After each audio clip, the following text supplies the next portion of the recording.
Okay, so it's probably easier to react to in like video form. So I guess I'll watch Asmongold react to this game developer's comments or designer, whatever. Let's go. Game designers hate players. Oh boy, it's spicy. Yep, let's read it. Am I allowed to say this? I kinda hate gamers. I'm a professional game designer, and I'm worried that I'm starting to hate gamers. Watching the gaming events on YouTube last month with the chat on was an extremely disheartening experience. Every time a character wasn't a cishet white... Oh, this person's already drank the Kool-Aid. Yeah, Yeah, it's kind of like whenever you hear someone say like cis hat, white male or something like that, you kind of like know where they stand automatically. Also, you know this will be like 100% disingenuous, but let's go. all right. Well, I mean, that case closed, really. I mean, you see that, straight to hell. Yeah, bro, he's already in too deep. He's there. And so anyway, quit the industry. Well, let's read the rest of this. A white man appeared on screen. The chats would fill with messages calling the game woke or complaining about DEI. Every game that wasn't Yeah, it's already gotten into that disingenuous like territory. a shooter or a hyper casual competitive online game garnered ZZZs. And It's kind of weird for someone, every game that wasn't a shooter or a hyper casual competitive online game. It's kind of weird since Power World came out like months ago and it was like the most played game on Steam. So already like this idea doesn't like it's not making any sense. boring comments. I'll read it and then I'll comment. And also Hogwarts Legacy was like the most sold game like last year or something like that. So nah, it's And then I checked Twitter, ridiculous. and it's just people complaining that Metal Gear Solid 3 Remake is not yellow enough. People telling me I don't know what that means. that there are right and wrong ways to beat Elden Ring. Obviously, it's what he means. And people hating on the new Dragon Age trailer because the trailer doesn't match the tone they had imagined for it. I've seen people implying the main character in Fable trailers is ugly because it's a self-insert of some random level designer working at Playground who they have deemed not fuckable enough. I don't know. It's No, it's disingenuous the again. internet magnifying negative voices, I guess, doing what it does best, but it's making me real tired of gamers. And so this was posted on r/game dev, and naturally the the entire thread was locked. It was locked, yeah. So just remember, there are tens of thousands of gamers who are really interested in games as a true form of art. Yes, nothing says a true form of art like filling diversity checkboxes. Absolutely, you're so right about that. There's one thing I've had to realize recently. It's the internet's very loud and amplifies toxicity, even though that's really the minority. Really? Okay, I guess that explains why, all So these other studios are shutting down. It's because the majority... So like multiple things I would like disagree with, like his comments on like people being only excited for X types of games are like just clearly wrong. The comments about people only cheering for cis het white males or like they'll complain it's DI or something. That's just like a like you're a straw man. Like it's completely disingenuous and it, and basically they know they're wrong, but yeah, they kind of go with that narrative anyway as like an optics thing. That's how I see it. I think game designers like him are mad that people notice that things are like infused with like DEI and stuff like that. And it's been proven, it's been proven. There's like plenty of videos on it. And we saw this with like basically the whole reason that the Sweet Baby Inc thing blew up was because someone in the industry, Chris Kindred, was mad that there was like a group pointing out that Sweet Baby Inc was involved in things, even though like the same like it was plastered on their website.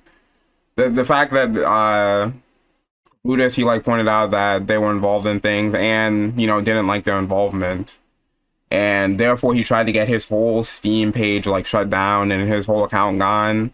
And that's what blew up like Sweet Baby Inc. Like now it's like maybe like the third most followed group on Steam or something like that. And every major gaming like news section basically covered it dishonestly. They didn't mention that Chris Kindred was harassing Brutus.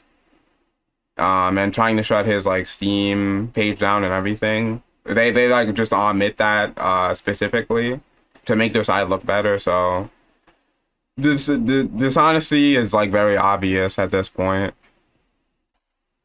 He actually loves these games, and it's just the toxic online gamers that don't, which is why the studio's shut down. Let's see here. Watching the gaming events on YouTube with the channel, what kind of person even considers it worthwhile to comment on a gaming event chat? Well, hey, a lot of people do, right? I mean, yeah. Do you hate gamers, or do you just hate Twitter and YouTube chat? Very good point. As a gamer since the late 90s and a person who's on the internet long enough, you can never make it right for everyone. You're right, that's true. Somebody will always be mad. If it helps, most people aren't like that. Most people aren't like that. It's interesting that so many people on this gaming developer Reddit agree with him. Well, I guess, I mean, because all these Reddits are echo chambers, really, so I guess it makes sense that there would be no one who disagrees with him, because they would either be downvoted or like possibly the comment would be deleted by the mod in the first place. So because Reddit's like the hugest like hug box of all like the social media sites comparatively like to anywhere else.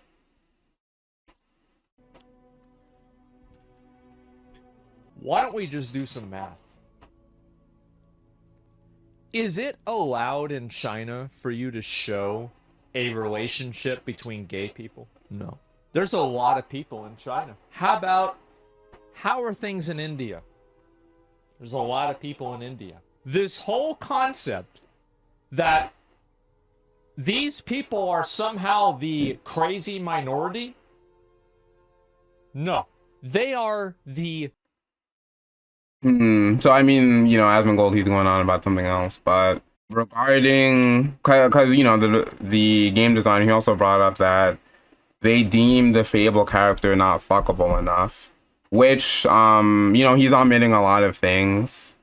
Well, one, he's being disingenuous, but he's also omitting the fact that it is proven that Western developers are intentionally making women uglier in games.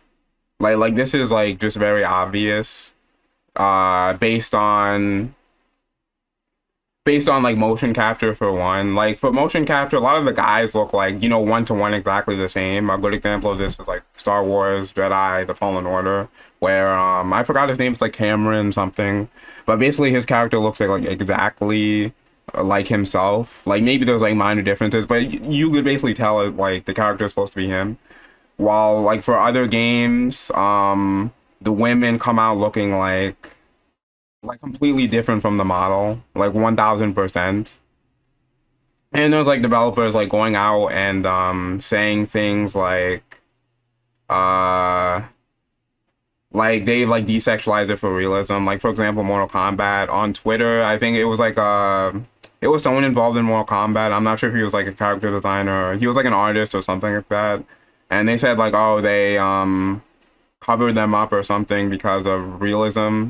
But the realism, of course, that is only in place for the women characters, not like the male characters who like can still take their shirts off and stuff, even though they're fighting people who are like shooting bullets, using swords, and like ripping you in half with their bare hands. The realism argument isn't in place for the men, as usual, and yeah. And then like a lot of these and a lot of these articles come out like justifying censorship when it comes to females specifically, like only when it's like females, like for Stellar Blade and like stuff like that. Like you can like very much tell that that censorship is being supported for games that specifically cater to the male straight audience specifically. And the game designer here is kind of just trying to ignore that and just say like, oh, it's because she's deemed like not fuckable enough. And yeah, it's like just, and it's so like obviously disingenuous. Like at this point, like no one is fooled by this. Like I think if you actually believe what he's saying, then you are then you just like don't know what's going on, like honestly. Like if anyone tells me that like they agree with this, then either I would believe they're acting in bad faith, or they are, um, or they just like don't know like anything about like what's happening in the industry. So yeah. And then, like a very recent example of like uh things like censorship would be Suicide Squad Kill the Justice League. They recently released or are releasing the Arkham Knight outfit, and theirs is like a censored version that has like this white t-shirt specifically there to like cover her like cleavage, Harley Quinn. And like, you know, they spent the whole like of Suicide Squad shitting on like every other costume that was in like the previous more successful games. And yeah, I guess now they're forced to re-release the Arkham Knight outfit, but you know, they still put in the censorship, so I guess they still don't want to actually make money, so yeah. But I'm not sure if anything else is relevant, so I guess I like discuss the developers' comments. So maybe I'll just end the video, I guess. Since I don't want this video to be like 50 minutes long for me to do this. Anyway, yeah, I'll see you later. Hope you enjoyed the video.